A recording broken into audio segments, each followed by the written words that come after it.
Eden Zero is back, and this one very much is a fan service chapter, which is just at the ending where we get a big reveal. I guess we'll start off from the beginning where all the ladies are having a bath together, where Valkyrie is enjoying the fact that she's finally in the Eden Zero after 15 years. And the reaction of the other three shining stars is all different, obviously, because two of them remember the other world, the other does not. So Witch doesn't remember the other world, so she just greets Valkyrie back. Hermit starts crying, and Sister starts lecturing her about dying in the other world. I thought Madame Kieran would be with them, but apparently not. She's going to stay on planet Sunjewel and continue to fight against the monsters, apparently. Also, the guy that was apparently a panty thief in the old world, in this world, is a congressman. I don't know what happened when the universe was split off to Universe 1 and 2 and all the others, but whatever happened, it really distorted reality, because going from a congressman to a panty thief is weird as hell. So Valkyrie basically points out what everyone else has basically been saying, that the old world were pretty crappy. And they even point out that, yeah, even in that world, Witch also died, not just Valkyrie, but so did Elsie. And Witch and Valkyrie have no idea who that is, so the crew of the Enix 1 never actually met Elsie. And the reason for that is, well, there was no civil war on her planet. Yeah, Hermit points that out, well, as soon as she got her memories back, she decided to see what happened to Elsie, and, well, apparently she's just a normal princess, which most likely means she's kind of done in the story, because you can't really drag someone who has no real training into a fight like this, so I guess we're just done with Elsie, which is a little depressing when you think about it. I do like the image that Homura and Rebecca have for Elsie as a princess. She's basically just the Queen of Hearts in an eye patch, and there's no way in hell they can imagine her being a cute little princess. No, she has to be some kind of a devil woman. I guess Valkyrie got bored with the conversation, because she then immediately challenges Homura to a duel so that they can get back to training like the old days. And obviously Rebecca's freaking out, like, why here? And it is revealed by Witch you can really stimulate your ether at its most when you're naked, which is such a weird rule to have, because what does clothes have to do with ether? Back in earlier chapters, it was revealed that if you tie up the hands of an ether user, they can't use their ether, but you can have training to overcome that. So I guess the clothes thing, or it's kind of like restricting it as well. I don't know. But then Rebecca thinks about all the times she really used her ether, and she realizes she was always naked when that happened. Blasted a hole in the Eden Zero, and also Cat leaped for the first time. All those times she was naked, taking a bath. I guess the shock of that really shook her up, because she doesn't even realize Homeru was being flung right at her, and they end up collided naked on top of each other. Homeru then apologizes and then goes back to fighting Valkyrie. As Rebecca is slowly getting up, both her arms are handcuffed by Sister, and then she basically decides to start her training, which is code for, I'm gonna BDSM shit to you. So yeah, all the ladies seem to be having fun.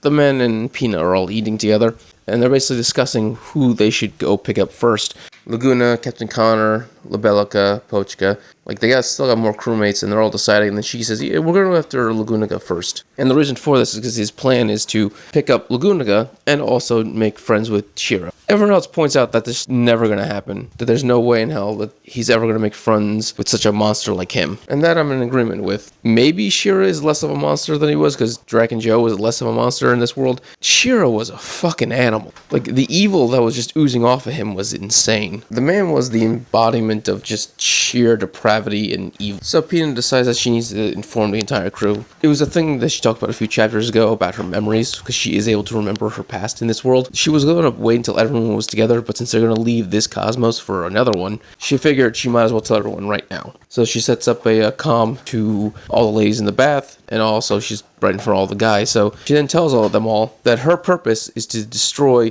Enix 1. Hermit kind of already figured out that that's why she was made. Of course, Hermit also figured out the Enix 1 was the traitor all along, the puppet master. But everyone else asks, okay, but why would Ziggy build the Enix 1 and then build you to destroy him? And the answer to that is, apparently the Enix 1 almost immediately decided to betray Ziggy off the rip. The AI that Ziggy created for the Enix 1 was just too advanced, became basically self-conscious to the point where it was able to run however it wanted. So Pina was designed not just with an EMP, but apparently inside of her is the code for the self-destruct for the Enix 1. So she literally is designed to blow up the Enix 1. That's a very specific android to create. Ziggy wanted to make sure that fucking fish died. Pina then declares that this is her mission, and then she's gonna fall through. And she's like, it's not, no. Your mission is to find a happier life for yourself, because that's what Universe Zero is all about, us finding a happy ending. And we're gonna stop the Enix 1 together. As you can imagine, Pina really does appreciate that. She smiles like the little kid that she is, and is basically grateful that Cheeky is the man that he is. Everyone else is really happy that Cheeky said that. They're all smiling and cheerful. That's when Hermit says, okay, but the important thing that we gotta deal with right now is Ziggy's body, because we can't allow him to be taken over once again by the Units 1. And Pina says, about that, I have something very important to tell you. And that's when we decide to skip over to the Units 1. And what is revealed is pretty damn important. So inside the ship, Wizard is there, again, talking to the new master. Funny thing is, that means the Dark Stars are also back, and then they're also basically servants of the Units 1 again.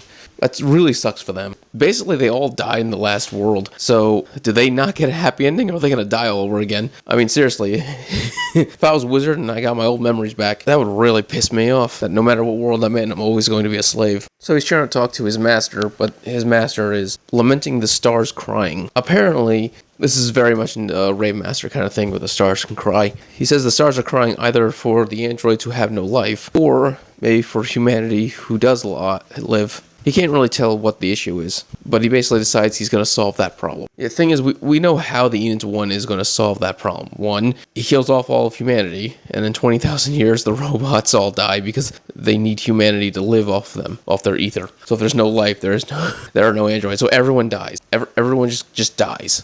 That's his solution to deal with the stars weeping. I really do hope we get a better understanding of the Units 1's mindset, because we only get bits and pieces, and they just sound like a crazy philosopher who doesn't know what the hell he's talking about. Oh, and the masters he's talking to isn't just the ship. No, it's an actual humanoid android body, which I figured was going to happen with the Units 1.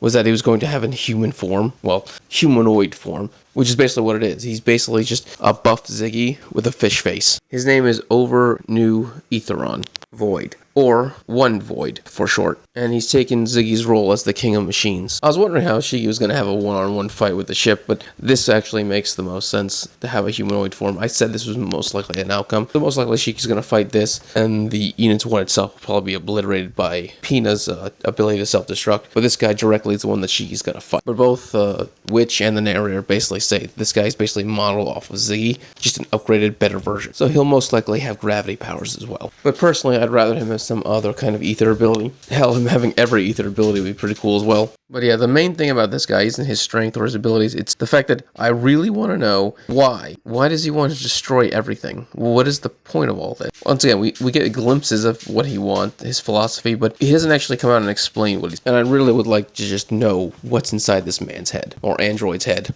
Alright, if you enjoyed this video, please subscribe, give a thumbs up so you can enjoy more Eden Zero and other anime things. Thank you and have a great day.